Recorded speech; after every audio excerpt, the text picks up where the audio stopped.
Yeah, so hopefully the tool works this time again. We have Team Kick versus the other team still. Actually don't like the Blackbird all that much, babe, because it has racial jammers instead of multi-specs. Oh, the first ban, Excura. Yeah, no surprise there.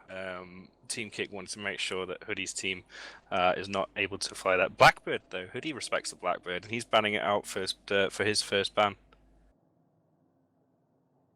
Yeah, but all armor logis bans. It'll be interesting to see what happens here. The other team could ban the Osprey or the Scythe, and then pick either of those to completely Yep. lock Team Kick out of a shield logi.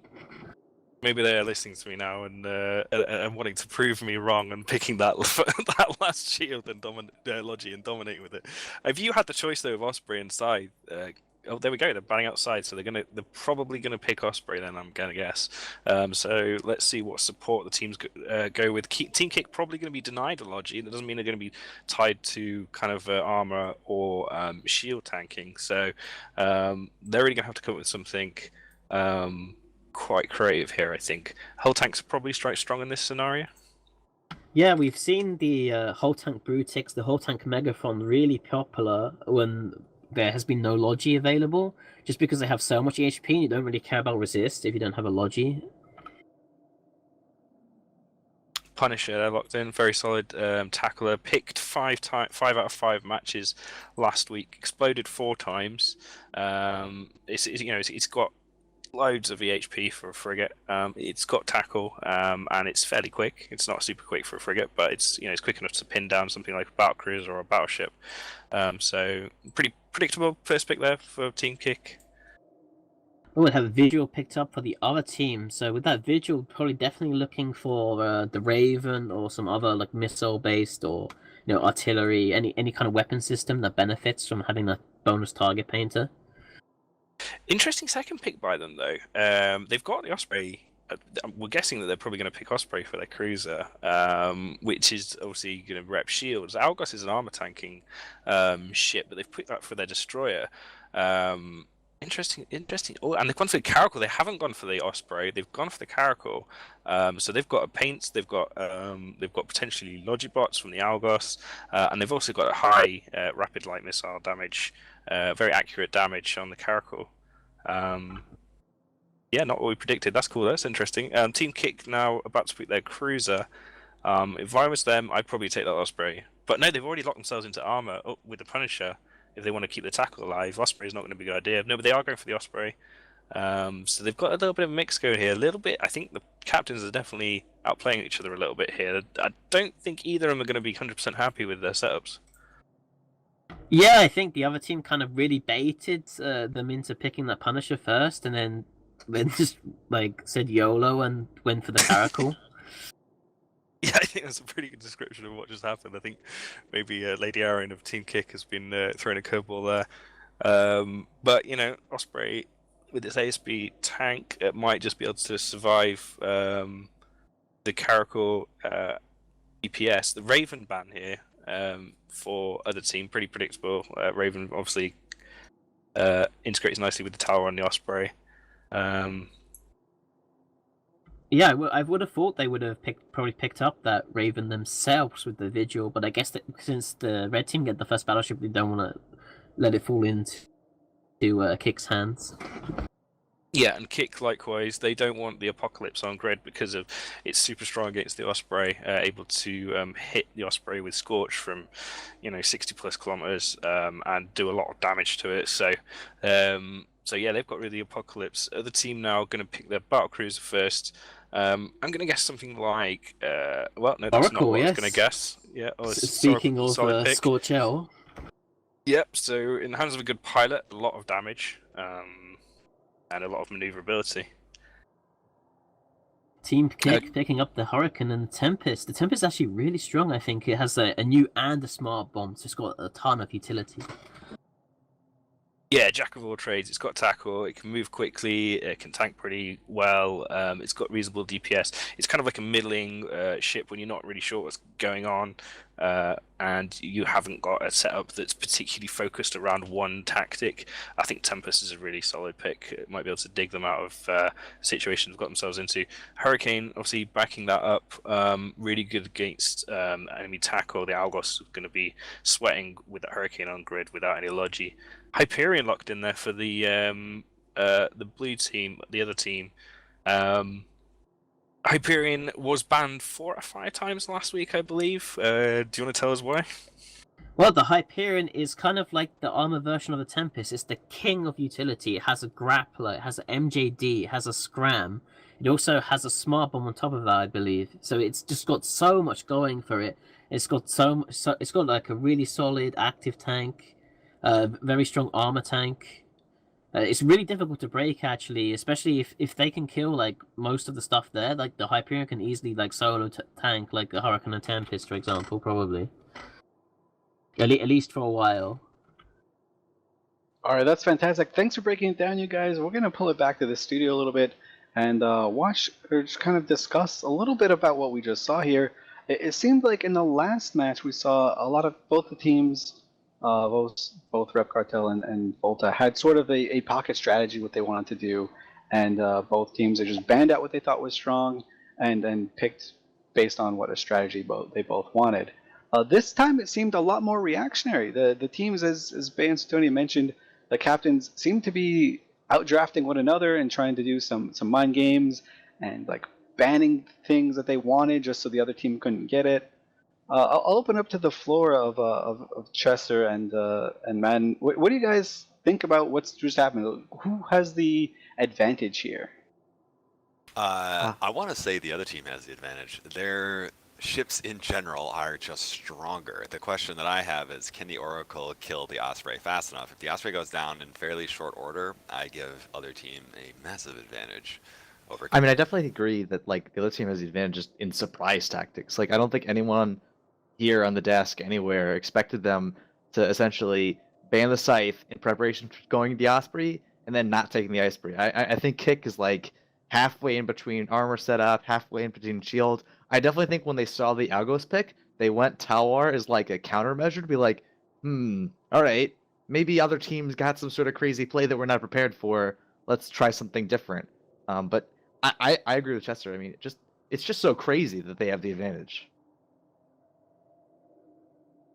Yeah, very very well said. It seemed pretty funny. We saw Kick, they banned out both armor lodges, and it seemed like they were ready to give the other team a shield logi, and they would take the Caracol for themselves, perhaps going for the Hyperion and maybe a Brutix as their battlecruiser, the more hull tanked, just really durable brick tanks out there. But instead we watched them like switch it up. They got the Osprey and they said, you know what, we're going to take it. There's no Blackbird available. There's no Caracol available. So you pretty much, one of the strongest things you can take there in that situation is a Logi. So really well done by Hoodie Mafia and the other team. Obviously, as the guys were talking about, it's not just Hoodie Mafia on there. There's Zuko, who is an incredible Alliance Tournament pilot, and a great Alliance Tournament, a competitive Eve Mind, I should say, from the Free Gates and from the former Hun teams. They've won the Alliance Tournament before. And, there's Keelan Darklight, who led the Amar Championship team to get the gold out at FanFest this past year. I'm really hoping to see him in the Oracle. Yeah, I mean that's another thing that we get to see. We get to see these guys, these high caliber, high tier pilots, fly these ships that perhaps are not very familiar with. But all of this will be predicated on the Oracle, on not the Oracle, but on like the positioning and the decision making in the heat of the moment, without having to have the practice. I can guarantee you that neither of these teams practiced these setups, because I don't think either of them would have been. These would never have been like the setups that these teams would have picked had they had their just their fill to pick and in theory craft anything. Rain, what do you think about these two setups? Who do you think has an advantage, and what ship should we be kind of focusing on as viewers? So I'm with the other guys where I agree the other team probably has the advantage if they can take out the Osprey. So I think watching the Osprey and how well the pilot does in that, how well he pilots, how well he keeps range from the enemy, keeps close to his friends and whatnot. I think that's probably the key player for at least the other team to be focusing on in their setup. But I'm really, really interested to see that they picked the Blackbird to ban, because if you notice their picks, it's a Vigil, which is Mimitar, Algos, Galente, Caracal, which is Caldari, and then the Oracle, which is Amar, and then you have the Hyperion, which is again Galente. But if you look at the Blackbird fits, it has the ECM jams, and they're all racial jammers. So had the Team Kick picked the racial jammers, they could have easily had bonus ECM against the other team's setup because they picked different races. And I think that's something to note with the Blackbird and the Griffin versus, say, the Scorpion, which just has multiracial jams, which aren't as strong. Cool. Thank you for bringing us down for that. That's actually pretty cool. Kind of gives a little bit of insight as why we might, the other team might actually ban the Blackbird and stuff like that. So we talked about it before. What are the chances of one team like trying to ban some Logi and forcing the other guys into a Caracal like straight out DPS setup? Interestingly enough, like as we were talking about before, the other team had the opportunity to take the logistics, opted for that high DPS Caracal team, and it'll be interesting to see how this plays out. Guys, we are actually playing, I saw some people asking, we are playing on the Thunderdome server. The Thunderdome server is the dedicated tournament server that's to be set up for events like EVNT, and it is really great. Big ups to CCP Logibro, who wasn't the sole person responsible, but he put a lot of work into setting this up and stuff like that. So thank you, CCP. Thank you for setting this up, and hopefully we'll see more events like the Championship Series in the future. Looks like teams have chosen their beacons and are being moved into the system, so we've got about 2 minutes before the match to start. Before the match starts, I kind of want to do a bit of a giveaway. As I mentioned before, thanks to our sponsors, Plantronic and CCP, we've got a cool swag giveaway to give to you guys. The IGC Apocalypse skin and a Plantronics headset. So we're going to go ahead and start the draw for the Plantronics headset. Go ahead and type in your predictions in chat for who do you think you're going to win, Team Kick or the other team. And regardless of who wins, we'll just pick a winner out of that pool. It'll probably be after the match a little bit. But yeah, we got just a couple seconds here before teams get fully in system. It looks like teams are in local and are choosing their beacons now. So, like I said, probably about 1 minute or two. And let's see, Sutonia and Bay, just a little bit before we get into the match. What would you kind of expect to see out of, or rather, if you were on Team Kick, how would you have responded to what the other team did by banning a thing, banning kind of the Shield Logi, mimicking that they're going to take a Shield Logi, and then just taking a Caracal instead? Oh, I think what they did is you kind of see that reflected in their battlecruiser and battleship choice. I think the Kick team would have rather gone for like the Brutix or the Megathron, like expecting there to be no Logi, like those kind of setups, or the Hyperion instead, because it has like such a huge active tank. It doesn't really need Logi by itself and has like such huge utility.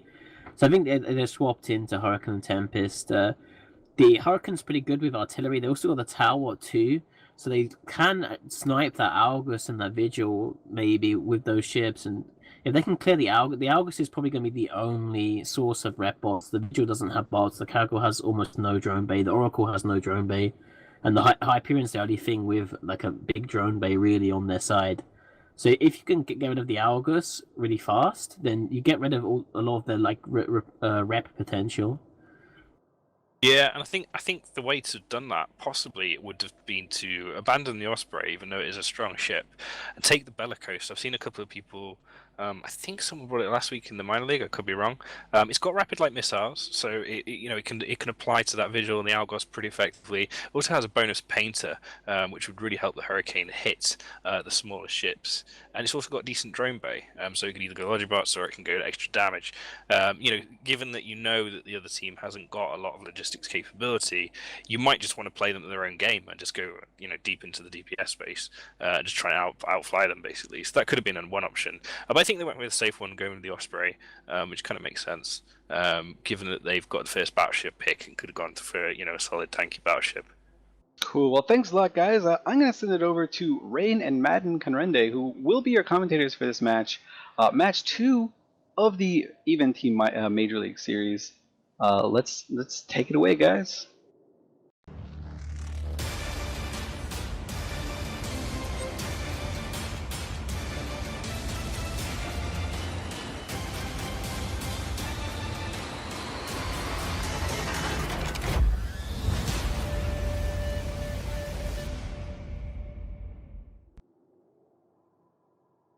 Rain, and I'm joined by Madden, and I'm going to be introducing the other team, which is shown as red on your screen. And they have brought the Vigil, the Algos, the Caracal, the Oracle, and the Hyperion. Madden, do you want to introduce Team Footwork? Sure, Team Footwork, who is blue on your screen, has brought today the Tempest, Hurricane, Osprey, Tower, Punisher, a very classic armor, shield logi setup that I've totally seen before at some point. Rain, what do you think? Is this crazy or no? What? I mean, it's a little crazy. I don't think this Punisher, it has like what, not even like 600 shield HP, but I think he'll be okay. He's a good little armor tank, and like we mentioned in the past that we don't expect the Punisher really to live long. We don't expect these tackle frigates to live long. Yeah, it's 438 shield, just for reference. Yep, and if we look, it seems to be that the other team actually warped in at staggered range, whereas Team Kick actually warped in all together at 50, and they are at opposing sides of the arena. Yeah, I mean, from Alliance Tournament experience, it's always really challenging as we're about to get started to figure out those warp in ranges. You know, who's your screener? Who do you want to be DPS primary? You know, warping in is really critical, and it's easy to say, all right, we'll just warp in at 0 or warp in at 50, but like trying to stagger, that's a challenging maneuver that can end well or end horribly, as we see the Osprey taking damage for one side and the Caracal on the other. So we'll see if this Caracal can survive long enough for this Osprey to take enough damage to matter. Yeah, and if we notice, they have selected it as their primary with the, as you can see on the radar, the map or the target painter on the Osprey, and then it also has the little shield reps, which means that they do have rep bots on it. Yeah, and it's taking a lot of damage. Is almost certainly going to die before this Caracal does, which is huge, huge. Just goes to show Punisher Osprey not a good matchup potentially. Yeah, and without that Osprey, they obviously lose a lot of like their survivability potential. Whereas the other team already knew going in that they just had to survive as long as their tank or their buffer was able to last. Yeah, this just goes to show if you have a Caracal and you can just run away in said Caracal, the other team will fail to catch you. In this case, actually, the other team with the Caracal and Team Footwork with the not catching said Caracal. But, you know, as it's, you know, holding at what, 40% shields and is very far away from everybody, you got to be really scared right now if you're Footwork thinking, guys, what now? Is this Punisher and Tower both take a good amount of damage with no Logi on the field? Yeah, and so obviously the Caracal has rapid light, so it's probably going to be primarying that Tower and Punisher, if not solo, as it could. And we see the Hyperion and the Tempest actually sitting right on top of each other, and it looks like they're smart bombing to either get rid of those rep drones or those DPS drones that they have out. I think this is a really good lesson for everybody who's watching and potentially going to be matched in the future. The answer to winning is actually bringing the Hyperion. Assuming this goes the way that I have 100% confidence it will, just to make it entertaining, I'll say 100% and be proven wrong. The Hyperion is going to have a really great record of victory versus the Punisher, which surprisingly not as good as you think. Although on the shield armor setup, I think that's a whole different questionability standard. But again, no ships down for other team. Losing that Tower and the Logi for Team Footwork as this Hurricane now I think is next probably.